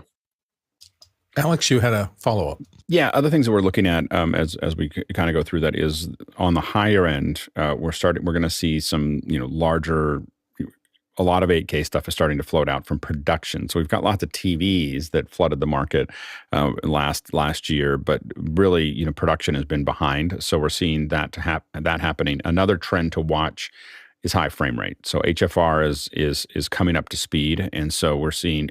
You have to remember that every TV and almost every Apple device sold in the last 2 years is capable of 120 frames a second, and every phone that Apple has sold is capable of 120 frames per second. And now, so far, people mostly use that as slow motion, but a lot of folks have been wondering when that's going to happen.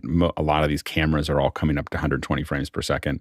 So we're going to see, whether people are showing that off. One place to see that, if you are going to NAB, my guess is in the last couple of years that I went, that Sony will show 120 frame 8K on their LED walls, and it is stunning. Like, definitely it is if you see one thing at NAB, go over and see that wall. And if it is the 8K 120 samples, it's just hard not to look at it. And then you realize why people are talking about it. And so I think that looking at that, there's going to be some transport things. So a lot of folks are fixing, I have some friends that are fixing things at high, 8K 120, 8K 68, 4K 120, those kinds of things. So we want to kind of keep our eye on that. Also, a lot of the more HDR tools. So you're seeing a lot more LUTs and a lot more tools that are making it easier for the FSHDRs, the color boxes by AJA. But I think that we'll see other companies also adding more and more high dynamic range solutions. And again, immersive is now much larger because Apple put it into everything that they do. Immersive is more important, so you'll probably see more tools around Atmos and immersive audio, as well as the HDR tools. For me, it's been fascinating. I started in the broadcast era at NAB in my first years, and everything was about the big broadcasters and what they needed. You'd go to NAB, and literally, if you were working for a huge network, you could buy on the show floor a fully equipped Bell Jet Ranger helicopter with a Tyler mount and all the rest of that. It's still there. Yeah, those kind of huge solutions. But then, starting just before the pandemic, probably in the 2 shows that I went to before, you started hearing these things like OTT, over the top, and they were just barely getting their toes in. Even 5 or 6 years before that, when Apple was a big kind of anchor for the South Hall, the digital people were pushing into the traditional analog broadcasting. And that happened for 5 or 6 or 7 years until Apple stopped doing it. Blackmagic had their ascendance, took the space that Apple used to have. But the point I'm making here is that as the whole industry makes these giant transformations to people watch television in their living room with an antenna in their home, to my watch will probably be getting sitcoms in the next couple of years, and everything is distributed and everything is on demand and everything is accessible through IP. You see these big tectonic shifts in the industry. And boy, if you pay attention to what's coming, and not necessarily the things that are big this year, but the hints of what's coming in 3 years, 5 years, 10 years, it really gives you a much more powerful suggestion of maybe I shouldn't concentrate over here in my career. Maybe I should look over there, because the energy, the youth, the excitement is with computer companies now, not with broadcast companies. And that'll go on for a decade, and then something else will come in. I just think it's critically important for educating yourself as to what your opportunities are in the future, to pay attention to things like NAB. It's broadcaster still branded, but boy, you got to expect all the digerati, the younger people, the people coming from YouTube and that, to discover how powerful a convention like this can be if you play it well. Alex, more thoughts? Yeah, the other trend a lot of us are going to look at is just footprint of different companies. There's a lot of companies that used to be at NAB that are still there, but they're renting out entire bars. One of the things I've talked to someone that I was that I did some work with, and they said, yeah, we're just taking over an entire bar or restaurant. I guess it's a restaurant. Because it was cheaper. It was cheaper to take out the entire restaurant for the week and just invite and have people come over and tell them where we are. We were already trying to get everyone to come to our booth, but for 50% less, we could just do it there and have it be luxury, and it's quiet, and we have them in the space. And so we're seeing more of that happening. We're also seeing smaller brands just moving to meeting rooms, which a lot of very large brands have moved to meeting rooms a long time ago. I think it's not that Apple's not there. So there's you can always tell when someone from Apple is because their main name tag is turned upside down. So they start talking to you and asking you about video, and you don't, and their name tag is covered. Usually it's not just Apple, but there's a couple companies like that wandering around. But that's usually a telltale sign. So I think a lot of companies have kind of moved into those things. It's interesting that we don't see things like Pepcom, and I think a lot of those ones, the showstoppers. I wonder whether NAB pushed back on those. Those were really important things to a lot of us, and I'm not sure exactly, why they actually stopped. I found that to me that was the most useful part of NAB for me, was going to showstoppers and Pepcom, because it was like I didn't have to deal with everybody else. I just, as a press, I could just walk around and have some good food and just talk to people. It was a lot easier. Yeah, those hospitality suites, you don't see a lot of the stuff in the back end if you just go onto the show floor and look at stuff there and then go back to your hotel room. But as you go more and more, you all of a sudden meet people and somebody says, well, this company's having a party tonight. Do you want to come? And they'll give you a little pass into the party. And there are all sorts of luxury suites in the hotels that are taken over by not even necessarily the big guys. Sometimes it's just the medium brands. Is there a super meet I didn't see any information about that. Mike Horton and Dan Berube kind of had a parting of the ways, and Dan had the super meet website. So I haven't seen much energy over there either. And I probably should ping Michael and find out whether they're doing anything. My suspicion is not. Last year, Dan had an event kind of thing at one of the hotels that I think he got some sponsorship for, but I don't know whether it's going. I haven't seen anything cross my feeds. Yeah, the other big one is the Media Motion Ball. Yes. So the Media Motion Ball is on Monday night, and if you just go to if you're going to NAB and you want to go there, I'm going to try to get over there for a little bit. Carrie ping me, and I'm going to try to get over to look at it. But it's usually just a really great group of people on Monday night. Go to the Media Motion Ball, so check that out as well. Jeff Keithley, more thoughts? I was going to agree that it seems that I guess you would say the separated suites, the hotels, the bars, the restaurants and stuff, they're being taken over. I've noticed that trend a lot more this year than I have in the past. Matter of fact, one of the vendors at my first meeting was like, "Hey, do you want to have lunch?" I was like, "Well, I'm gonna eat." So yeah, where? And he's like, "Just come to our suite and right across the street, and sure, come on over and we'll have a conversation there so we can talk." And I'm like, "Great, it sounds good to me." I'm actually staying at the Renaissance there at the LVCC, which in 24 years I've been going to NAB.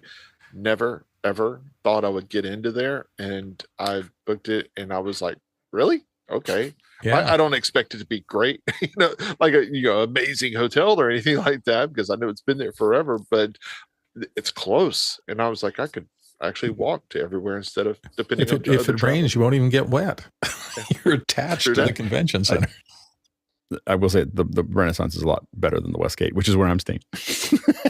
That was the other option, actually, and I've stayed at the Westgate, and no thank you. I have stayed at the Westgate for 20 years, and it's mostly been that it is so the convenience of it and a lot it's because I speak a lot, and I'm speaking a lot this year. And the North Hall is connected directly to almost directly. You have to walk across this little thing to get to the Westgate. And so because I spoke a lot and the speaking was all in the North Hall, I always stayed at the Westgate because I just wanted the minimum. I didn't care what it was. I just wanted the minimum amount of time from my hotel room to where I had to speak. And so that was my big rule. The Renaissance, I always dreamed of staying in the Renaissance, but every time I saw it, it was either not available or so expensive that I was like, oh, $600 a night. It's not going to work for me. And here's another pro tip for you. If you stay at the Hilton, what used to be the Hilton, I don't even know what the branding is now. We get so lost. It was the Hilton, and then it was the Las Vegas Hotel, and now I think it's the Westgate. I think Westgate. Yeah. But it is the first stop on the monorail. So it goes from there to the convention center and then to all the hotels down the strip. So if you decide that you don't want a car there, which is really, I actually prefer not to have a car at NAB. Yeah, I don't do it. No matter what hotel you're at, you can always get on the monorail if you stay at one of those hotels at either end, because you're first on going this way or you're last off going the other way. And so it's easier to get a space. They used to also, long ago, now I'm going to date myself, there was a time, and I felt like it was just last year that they took it down, but I think it probably might have been a decade ago, that they had the Star Trek experience in the lobby. Dude, so that there has was been going forever. It's probably been 10 years. No, it's not such a big deal. No, I Might think it have has been been 10 10 years. I was like, every time I go there now, I'm like, that used to be the Star Trek. You know you're old when you walk by and you go, that used to be the Star Trek experience, and it was great. Yeah, it was like a Disney theme ride kind of, small version they gave of that in the you hotel. get drinks that were all like glowing and all that stuff. And a Ferengi server. Yeah, exactly. It's just fun. All right. Let's move on to our first question here and continue. And remember that if you have questions, it can be about anything having to do with NAB. It can be about the after-hour partying or what you want to see. We're going to try to do mostly what we're looking forward to. So let's get to question one. First question is from Brian Shand in Sydney, Australia. Which two vendors would you like to see collaborate on a product, and what would it be? Ooh, Jeff Keithley, give us your wish list. Well, if I had my druthers, it would definitely be virtualization of a real audio console workflow. So I'm talking to you, Lavo or Calrec, true virtualization of your whole ecosystem in a virtual cloud container so that we could put it wherever we want to and have all those features to be able to trickle down. So it's AWS and Lavo, because currently Lavo has the best, easiest way to port just the way their OS is. But I'll take Calrec too. Either one. That's what I want to see. John Preto. If Apple collaborated with Boeing, I could finally get my flying car that would be fully automated, and I can use that for lots of things in production. Ooh, that would be pretty. You want Elon Musk in there so it's all electric or something? Let's see. Alex. I think that with the purchase of Harrison, I think that SSL is now the closest to being able to virtualize a mixer. So I think that would be, it'd be interesting to see. I do think that audio in the cloud is one of the biggest problems right now. Like one of the biggest pain points is really complex routing and processing, and not just basic audio, but really what we do in a console is not, I don't think, is properly represented there. So I do agree with Jeff on that one. Go ahead. Courtney. Fujinon box lenses and Sony's autofocus system. If they could collaborate on those two things, what a boon that would be to the sports business. An interesting thing, this has nothing to do, and I'm not saying this pertains to anything, but I live in a particular area of California where there are some big companies around us. In fact, Sony's North American headquarters is pretty close to me, as is a thing that used to be Hewlett-Packard, but is now an Apple thing. I'm thinking, I wonder if Apple and Sony are going to start talking more and do, back in the early days of digital video, the Sony decks were the things that connected best to things like Final Cut. That we used a lot of those Sony decks through FireWire in the early days. Sony had been, to my mind, and I'm not painting them poorly, but they just seemed like they didn't care for a number of years in there. They weren't doing the kind of innovation we'd seen in the early days, and I think they lost a lot of market share. This year, it feels to me like they're coming back pretty strong. I think they've made some strategic changes. I don't know whether management has shifted around. I don't follow the business part of it that much, but I do see the potential for more collaboration in some of those ways. And boy, it would be so nice if Final Cut and Blackmagic got their acts together in terms of software. That would just make my heart sing. Oh, well. Guy, you had some thoughts? Yeah, I know it'll never happen, but I'd love to see Blackmagic and NDI get together. That would be amazing because we're already going to see this switcher that just got announced from Panasonic that we'll see at the show. I'm looking forward to seeing this. So this is Panasonic's new SRT NDI. Plus, we also have HDMI and SDI in and out. So that's a lot in a small package. So I'd love to see the bigger Blackmagic switchers adopt NDI and SRT and be able to take them in so I can have remote cameras coming in and just a nice small form factor with a T-bar. So that's one that I'd love to see.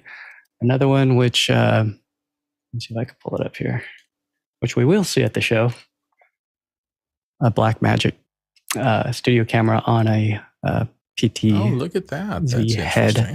So this will be in the data video booth. They've got the control in there. So there'll be a full-size pool table in the booth, and we'll see how this looks. And how much is that head? That head's like $2,000, and then you need a controller for it too. So that's, depending on which controller you get, that can be another 1,000 or so. That's great. Those are the kind of things you walk around through the booths, and you go into even a big booth. Like I remember the year I think I went to Blackmagic's booth after they had taken over that South Hall corner space from Apple. And they had a lot of cameras and a lot of systems. And then over on the side in one little area, there was this one camera. And I went, that would be absolutely perfect for what I do every day. It wasn't what Blackmagic was saying. This is our, they were introducing the Ursas and things like that at that show. But you can also find that one thing that just fits what you need to do so well. And you just get this feeling like, oh, that might be the solution and might make my life day to day in my productions easier. Jeff Keithley, more thoughts?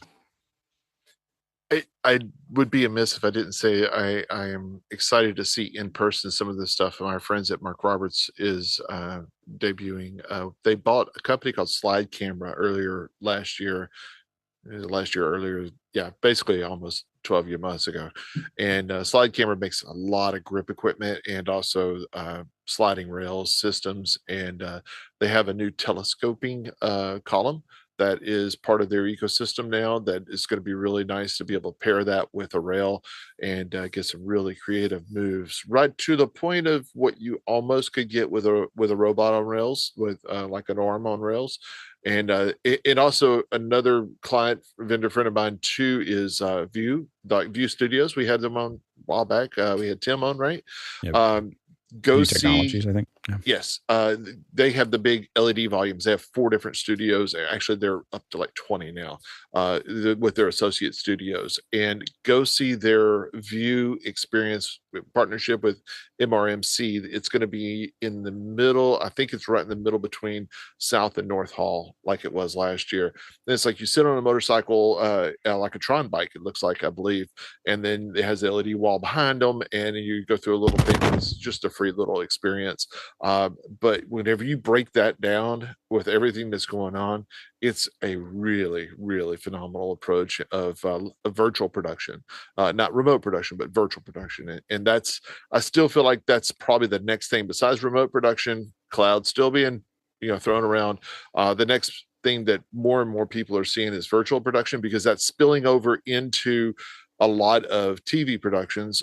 Like for instance, the Masters used it recently.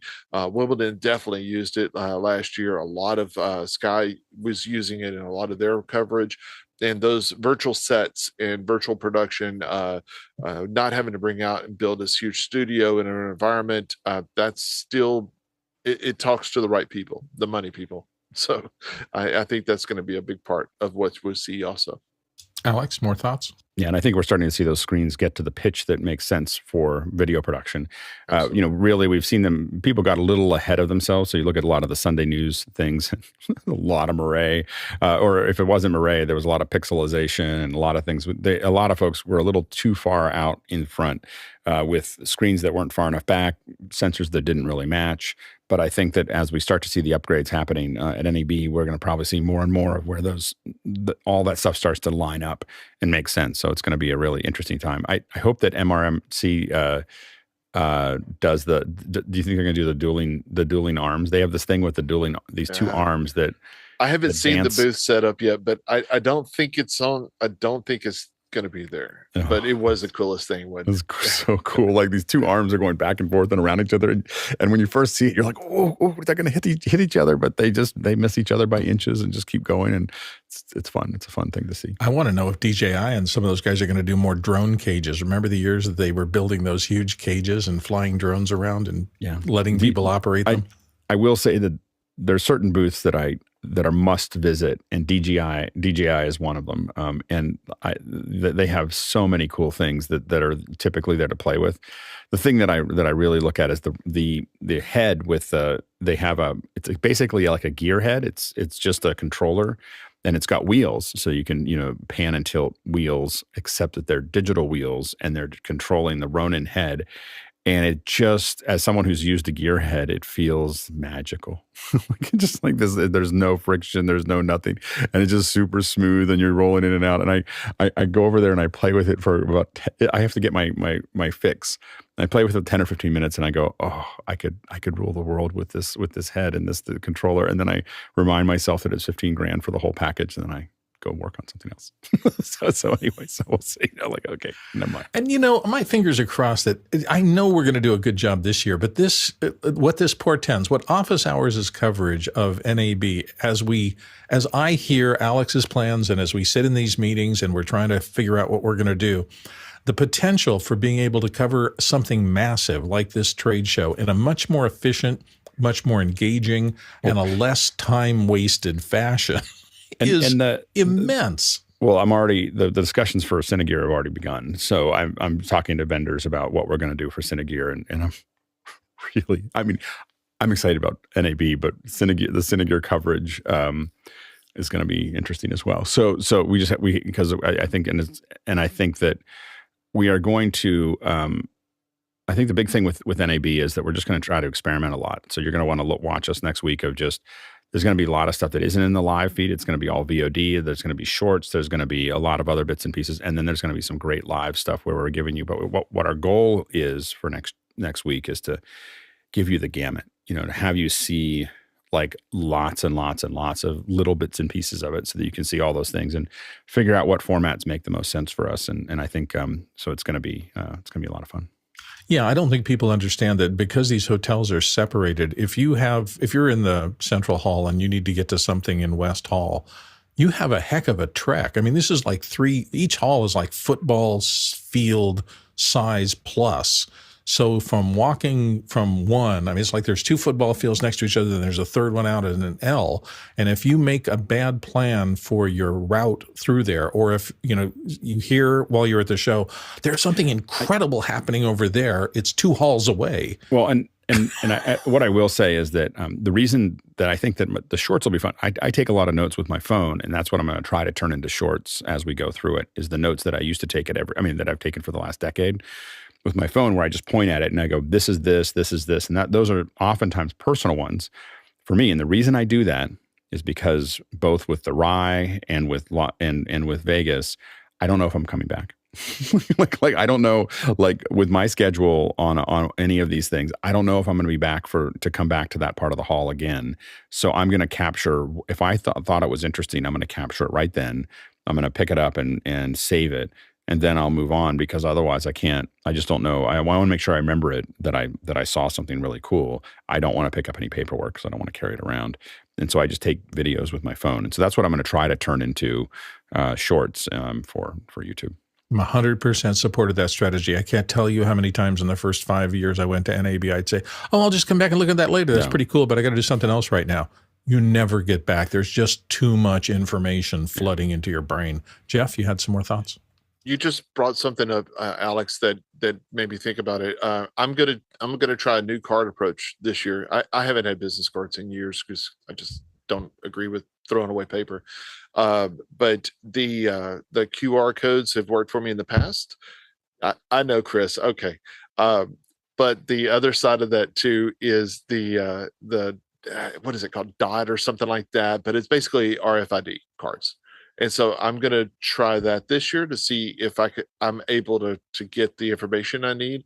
But I found myself, I do exactly what Alex does now. I go back and look at my phone later. I'm like, what am I taking a picture of? What did I take a video of? And I think video is more useful now because I can narrate it. And it's like, okay, well, we'll need to call these guys and look into it later. 2-3 years, no, it's probably 5 years ago now, whenever I actually had a booth there in the NDI Pavilion with one of our first products, I actually used my phone as a picture of everybody. Instead of relying on the scanner, I was like, just turn your card around and or your badge around, and let me take a picture of it. And that was so beneficial because it also allowed me to relate, because my mind, I remember faces with conversations with that name. And so I would just take a picture of them real quick. And it was people were kind of weird at the time. And so then you turn it into a selfie thing, and then it's a little easier. But the part there is, getting a good shot of the face and the badge at the same time. But no, anybody else going to be using something like QR codes or 100% RFID taking pictures of people you meet. Even in the evening thing, I do exactly the same thing. This person is interesting. Can I get a card? That's a picture of the card. Reasons. I'm not talking about that reason. I'm not talking about for blackmail. I'm just saying, even on the show floor, I would grab one of the business cards, because often the people who are doing demos would have a business card there. I would shoot that to get the information on the company, their phone number, and the rest of that. Then I'd shoot a wide of the booth to say, this is remind you visually of where you were and your thought at the time. And it was real powerful for me. Alex? And one of the things I'm really interested to see, I'm interested to see how my production process changes when I'm trying to actually post something to YouTube as opposed to my internal notes, and how it slows it down. Because when I'm doing my internal notes, I'm doing 20 an hour, like literally just punching out these massive amounts of notes. And I think it'll slow down a little bit, because I'll probably take it a couple times, because I'm like, but what I see in the future is that the first day of a conference, we might have a whole slew of people that are all putting stuff up, and we may put out 100 to 150 shorts, that are less than a minute about everything that you can see, so that people, if you're going to the conference, or if we're doing live streams the next couple of days, that it's a reference point. Like here's all the things that we saw at this thing, thing that's there. And potentially, for some of the smaller shows, like Cinegear's a bit smaller than NAB, we could theoretically hit almost every booth, or the top half in a day if we had 15 people out there doing it. And so I think that's the kind of thing that we're going to experiment with to take a look at it. But my goal is really that you really get to see it. I'm also going to shoot some just wide shots so that people get a sense of how the scale of what NAB looks like, as opposed to just the close-ups of each booth in interviews, but what does it actually look like? Yeah, I think that's a really good idea. Guy, your thoughts? Yeah, Jeff, we should get one of those CNN-style cameras out of your hotel room of the whole lay of the land, so we can always have a fallback to cut to your shot from your hotel room. And then we get because the Renaissance is right there. So in fact, here's the lay of the land. Here's where Jeff's staying over here, the Renaissance, and that's by South Hall, which won't be utilized for this show. The reason why I brought up this map, though, is when Bill said if you need to get from central to west, you could see the hop over there. The fastest way to get there now is to hop. There's now an underground tunnel here with the Teslas in them, and they'll drive you over here to the West Hall. So if you need to go from here to here, that's the fastest. And I'm staying at the Home to Suites Hilton with Greg Gibson and Sherigan. We could jump right at the loop station and jump right over to here and jump right over to there. So that's a pretty cool way to go with those underground tunnels. So don't go walking. This is a long trek. If you try to walk this, super long. It's a long trek. So just to give everybody the lay of the land, I'll put a link to this in the chat. Well, it's not as nice a hotel. I just want to point out how well placed the Westgate is for the thing. It's like, oh, I'm right next to the North Hall and the West Hall. The Renaissance is a nicer hotel because the Westgate's been there forever, but the Westgate with that covered. And up until this year, the South Hall was where almost everything, that you really wanted was all in the South Hall. So I wonder if they're building up something else in the South Hall, or are they just leaving it empty? So I think it's because the West Hall is the newer space. They're really pushing people out there, and there is a little bit to be desired about being up on that end where you're a little bit closer to get to the Strip and stuff too. And the South Hall is massive. I mean, it's daunting. Like you just think, I think that's that part of it is that unless you can fill that space, because you could probably fit almost all of the current NAB into the South Hall. Like I think that's part of the issue there. And so and it's nice to have them sectioned out a little bit. It'll be interesting to see what the reorg looks like and where it looks like, a lot of them are in the same place, but there's new ones with the West Hall. So it'll be interesting to see what happens. I remember the first year I covered the South Hall, I was thinking, my God, I'm exhausted already first day. And somebody said, have you gone to the second floor? Oh yeah. What? Well, the crazy thing for me is that so the first two times I went to NAB, I never made it to the South Hall or the North Hall or the Central Hall. The multimedia, the new media, in the 90s was in the Sands. Yeah, right. So the Sands is like far enough away from the I didn't even know it existed. Like I thought all of NAB. Bus ride. When I covered NAB, I stayed in the Mirage. We walked across and went into the Sands, and that was it. Like that was my experience of NAB because I was a demo artist for Electric Image, and so I would just walk in and work the booth.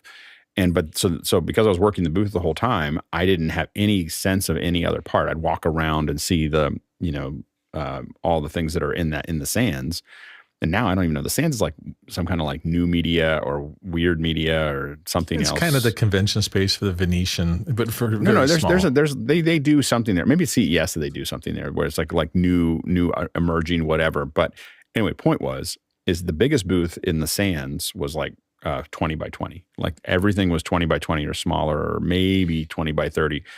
And the second year I came, someone said, well, you should go over to the South Hall. And I was like, where's the convention center? Like, I don't know where that is. And so I got in a cab and I just asked to go over there. And I just remember walking in, and the Sony booth was the first thing you walked into back then. And it was dark like it is now, but twice the size that it is now. And it was just this cavernous, massive, and it was the Sony booth was the whole size of the Sans. like it was just this unbelievable. And I realized that my little world was this tiny little speck in the broadcast world. And you'd walk around and there'd be these just massive, it was quite a thing. So that's why I want to make sure that we do wide shots and do things just so you can see like the scale of things there. It's amazing. Courtney?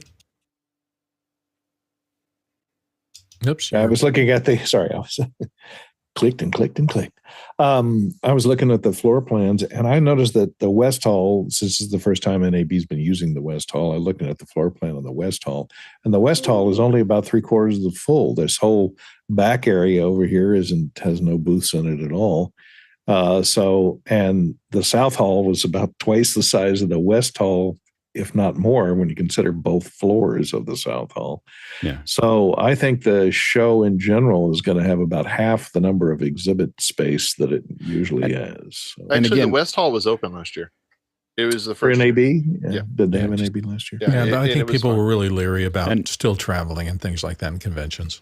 And the thing that we're hoping to do is, if we put a good foot forward and we do some good production at NAB, our goal is to continue to partner with them. They've been, by the way, I complained weeks ago when we talked about our NAB coverage that NAB didn't give us any time, didn't give us the time of day, is what I think I said, and they definitely, after that show, reached out to us. Like, how can we help? And have been super helpful about, I just want to commend them.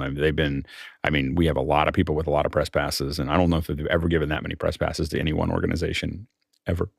So it was a daunting thing.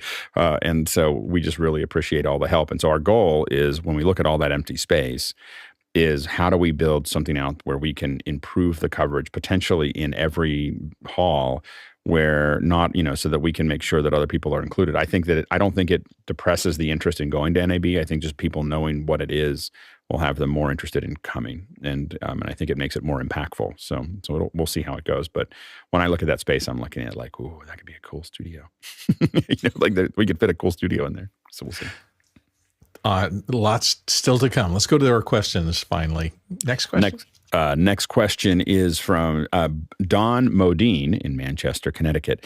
And Don asks, can we get an update on the Dante hardware chip shortage issue? 1F Jeff, go for it. I've heard great things, and it's definitely improving. I finally got a guy at Audinate, and I've heard some really good things under NDA on quite a few of them now, but it's definitely improving, and we should expect big things coming from them in the future. And it's not about the chip. That's the key. That's all. It's not about the chip. It's about the protocol. Courtney?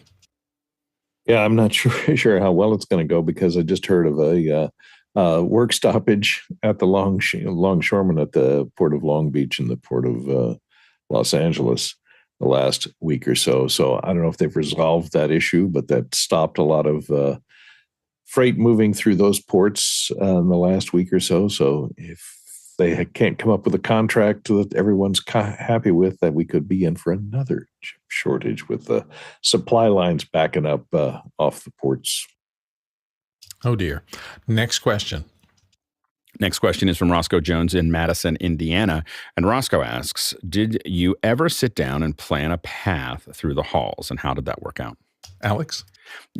Brian's been managing most of that. It's a little bit invisible to me to what's actually how we're going through it. We have, we're going to be testing Jeff's LiveU. We have another LiveU there. There's 2 hours on Monday. That's from 10 to noon, and then 2 hours on Tuesday, which are 3 to 5.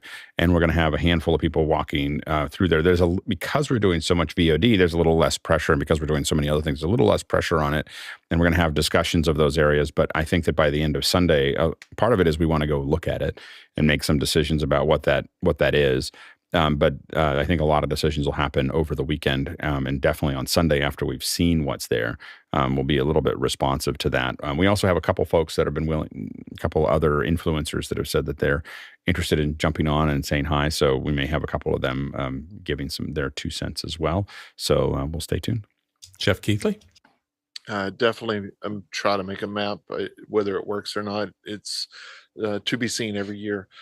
Sometimes you just get distracted. I call it the squirrel effect. And then just walking down the aisle and squirrel, let me go look at that for 20 minutes. And then 20 minutes goes by, and then you're late for one appointment that you said. And then that was one reason I never really set appointments before. This time I have very specific goals that I want to take care of, and most of those are all happening on Sunday. And I'm not looking forward to a lot of back and forth because for whatever reason I didn't do that part very well.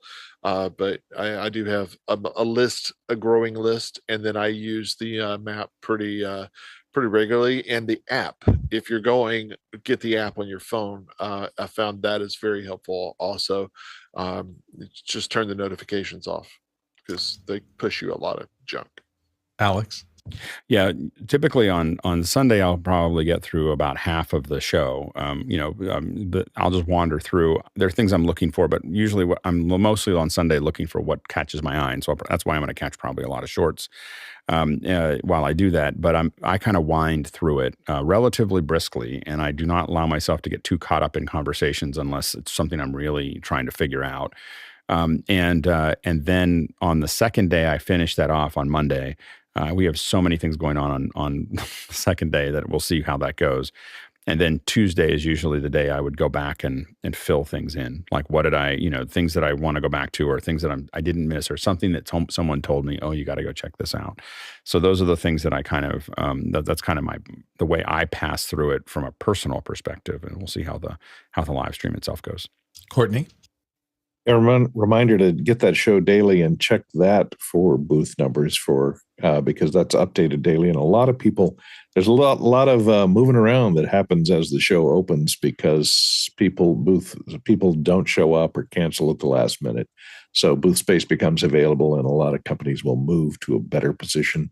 And so they may not be where they were advertised they will be. So check that. The app is a good thing, as Jeff pointed out. That should have all the updates in it. So look at the app first because that's probably the most current, and then the show daily for new booth assignment. And I'd answer to this with the phrase, OMG, yes. Even from my earliest days at NAB, the very first thing I would do, because we had to go pick up badges in person, was get the big show magazine, because there's always 2 or 3 pages in the interior of that has all the booth numbers as they exist before the show. And this idea of booth moving is true. But I would take those out. I would literally take a blade and cut them out and fold them into a particular way that would fit either in my pocket if I wasn't carrying something. But back in the days when we used to have to carry a lot of those brochures around, I would put it in the right side, inside, on the side, so I could always reach in there. Then I would figure out who I was interested in seeing in my hotel room the night before, and I would circle their booths on that physical torn out thing. And I would also plan, okay, I've got 6 to see in the North Hall, so I'm going to do those on day 1. And then I've got 8 places that I need to go talk to people in the Central Hall, and I would do that on day 2. I just found having a plan of attack that is going to fall apart, and you're going to have all these, oh my God, I need to go see that. Or I was having drinks last night with Tim, and Tim told me there's this amazing thing in the South Hall downstairs, and I have to go see that. And you're going to change that. But for me, if I didn't have a plan, I would get home on the plane and I would go, oh, I missed so many things that I wanted to see. It's just a big physical and emotional thing to go through this many places that you want to see things. Let's go to the next question. Next question is from Gordon Lake in Los Angeles, California. And Gordon asks, if you're holding off purchases until NAB, how long after NAB is it safe to make purchases? Alex, thoughts? I usually start making plans about a week after NAB. Generally NAB is everyone's going to, if they're going to talk about it, anything major, they're usually going to release it then, or they're going to wait for the announcements. And then at that point, you just don't know. So you might as well just start ordering things. so usually I stop about a month before and start about a week after. Jeff Keighley?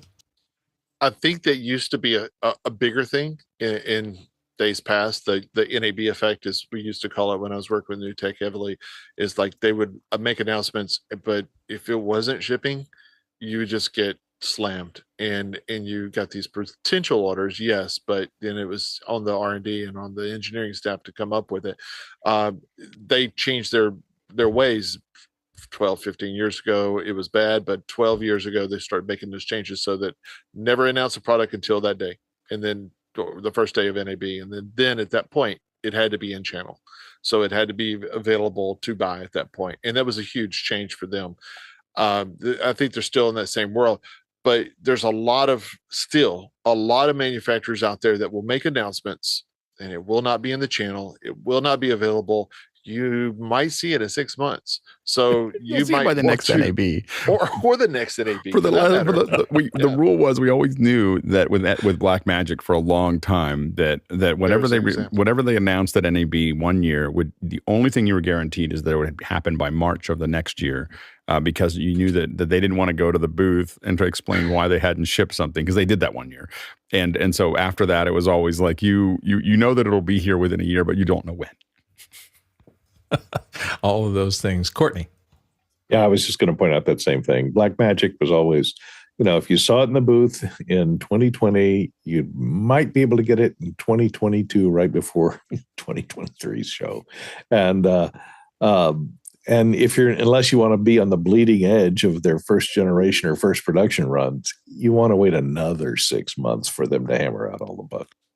Yeah, those were typical things. You didn't want to be an early beta tester for some of these things when they were developing. Let's go to the next question. Next question is from Roscoe Jones in Madison, Indiana. And Roscoe asks, are there any disruptive technologies this year? Who might be at their last NAB due to the disruption? Alex, what do you feel about this? I don't know who might be the last ones. I'm trying to think of companies that I'd be hesitant to say any of them are winding out, that this would be the last one that they'd appear on. But I think that the disruptive technologies that I think we're going to see are some of the transport stuff, some of the remote production pieces are going to be really interesting. I think that some of the camera technologies are going to get interesting. I don't think they're going to be interesting. I don't know if they're going to be disruptive, but I also do think that we're going to see some really IP video, is whether it's NDI or 2110 or Dante or whatever, is coming up to speed.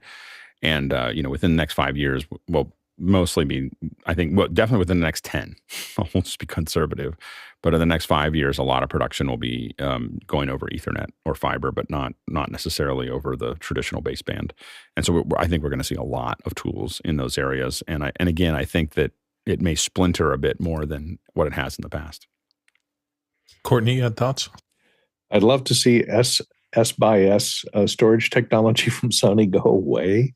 Now with the commoditization of NVMe drives that you can get relatively cheap and relatively small and relatively large capacity, I think the industry is moving toward that flash storage faster and faster. You can't get tape or optical disk storage very much anymore for storage and transport, except for handling with vintage, to go back and archive. To access those archives, you're not going to see a lot of new tape machines from Sony, that's for sure, because nobody's making tape anymore. So I think that the world is moving to solid state storage, and that's the latest paradigm shift in broadcast, I think, cloud and flash.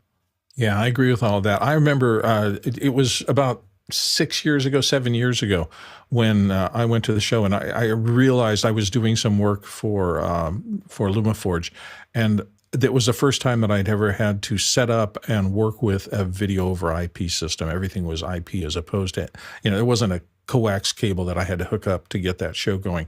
And for me, it was a inflection point. It was like, okay, there's everything that I worked in baseband video through all the course of my years, and now it's all going to be computers, and everything works a little differently. I had to make the mental adjustment. In the past, video was something that was on a coax cable, and when you plugged it into a monitor, it was there. And suddenly, video over IP, suddenly you had to connect the thing, and it had to do a series of handshakes, and it wasn't there now, but when you came back to it 10 minutes later, it was there because it had gone through all those checksums and things necessary to put the signal from point A to point B.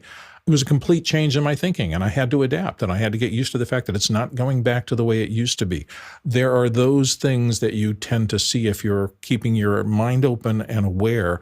As, how is it happening? Oh, everything's going to fiber. That's important. I need to understand that change because that's what we're going to be driven into from where we are now. John Preda, you had some thoughts? I would say transcription services, translation services, and possibly some stock photography places. Yeah, that's an interesting space right now because there's so much of this mid-journey stuff that's going to be affecting how stock imagery and how people consume imagery. There's some big changes coming there, and this will give you a chance to look at some of those issues. Let's go to the next question. Next question is from Roscoe Jones in Madison, Indiana. And Roscoe asks, if NAB is a people event other than Kiki Stockhammer and the OH crew, who are the people you hope to see at NAB? Boy, we could talk about this for weeks. Jeff Keithley's going to start us out. Well, I hope I see Kiki there because I miss her doing those shows with her. It was always a play blast. booth. Play booth, New Tech booth. Yeah, we spent many hours together. For me, besides you find people that we are together with here and hope to see on Saturday with the get together and the field crews and such. For me, it's my vendors. So it is getting those vendors that we have relationships with, cement in those relationships a little bit better. And the key part of the vendors, it's not just the sales guys that I talk to all the time. I want to see the engineers. I want to give them the credit where credit's due and hopefully be able to push a few of the items that I want to get done. Alex? Yeah, there's a ton of creators and other folks that have been on the show. Those are usually the things that I'm looking for. Obviously, after 25 years, they're just a lot of old friends. So, I'll be wandering around the different booths to see the folks that I've worked with over the last 25 years or 20 years. And so, it's too long of a list to list, but it's not someone specific as opposed to everyone that I usually see at NAB. That is really, one of the big advantages. And I am looking forward to seeing a lot of the OH crew as well. So I think we have the largest gathering of OH ever. So it should be a lot of fun. So stay tuned for that too. We'll take pictures, send lots of things of us with other people, and tie that together. Yeah, for me, more industry friendships came out of going to NAB in my early years than probably any other single thing. That and being part of the Macintosh community and finding the people who were interested in doing video editing on that in the early days. And it's really interesting, when we were young back 25 years ago, we didn't know anybody. So you'd be sitting at NAB and maybe you'd go to a little mixer or something. You'd be having beer with somebody and, you go, oh, they really know a good little bit. And that's cool. And we'd share cards and maybe have a contact in between, but we may not see each other until the next NAB. But 3 or 4 NABs after that, some of those people that were just your friends from NAB start moving up in the industry. And the next thing you know, you turn around and, oh, they're doing really well in this large company. And part of the reason that I have in my Rolodex some people who are senior vice presidents and company owners of things now, those are relationships that formed for me in those early days in accidental meetings, just by being there, just by going to events. I remember... you see people and you just keep seeing it. And that's an interesting person. I haven't had time to talk to them. I haven't had time to talk to them. And then decades later, or a decade later, you find yourself in that moment. I've seen you at NAB forever. What do you do? And you form an instant friendship because you have the same, you're in the same industry. You're working in kind of maybe the same area of it, or it may be a different area, which is even better, I think, because it expands you out of what you know how to do and you get into a pond where somebody else knows how to do something that's complementary but different. And now if you've formed this little relationship and you've got them in your Rolodex, suddenly, boy, am I dating myself by saying Rolodex, you've got them in your address book or digitally in your system or your Facebook friends or you're on Discord with them, whatever it is in whatever era, all of a sudden you're forming that community. And boy, I can't tell you the number of times it's gotten me out of trouble. I'm on a deadline. I have to know something. And I'm going, I don't know how this works. But the guy I met at NAB 10 years ago works in that space. And I know he knows this. And I can make a call to him or get an email to him. And he'll instantly come back and say, you should do this and this and this. And it solves the problem. And it just makes your life so much easier. All right, we've gotten to the top of the hour. Essentially, it's time for us to say goodbye. I hope you guys are all as excited about NAB as I am.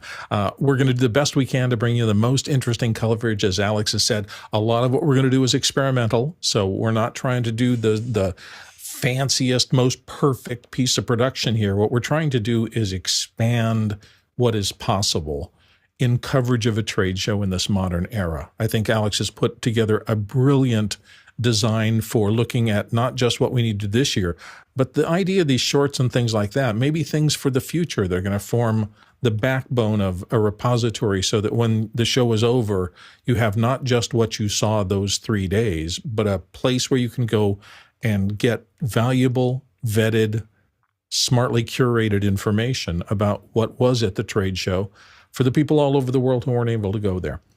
We have a few people, I guess let's take a look at what's happening coming up. And I didn't pull my... Well, the big thing coming up tomorrow is of course, NAB is all next week. Yeah. Tomorrow, Andy Carluccio from Zoom will be joining us. They're going to have some announcements, and he's going to be talking about those. And so tomorrow will be a good day to be here. That's going to be huge. That's all I got to say. So I don't know all the things that he's going to announce, but usually when Zoom is willing to come on and talk about new announcements, it's usually a worthwhile day. Yeah, and not that Zoom is important in the idea of this virtual present thing. Yeah, exactly. Yeah. So stay tuned for that. And of course, let us know the things. One of the things that's really important for next week is to also let us know when you see announcements, when you see things is, in Discord, let us know. Well, we should probably put in an NAB, like some I know we try not to add any more channels to Discord, but some kind of NAB channel that lets us, that I don't know if there's, and the team may have already thought of this, but something where people can just throw in, hey, this is cool, we should go take a look at that kind of thing, so that everybody, even people not there, can tell us what they want to see. So definitely post that up there. And if you're watching the show for the first time, remember there's a lot of things you can do to interact with everybody on office hours. In fact, the volunteer orientation with Alex he's now doing it the first Saturday of every month. So if you show up, you can, that's a good way to explore becoming more involved in office hours.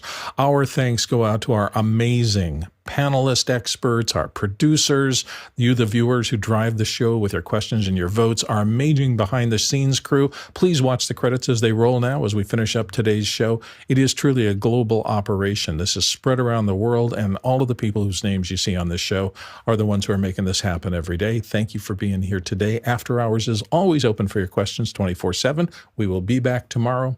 Thanks for watching.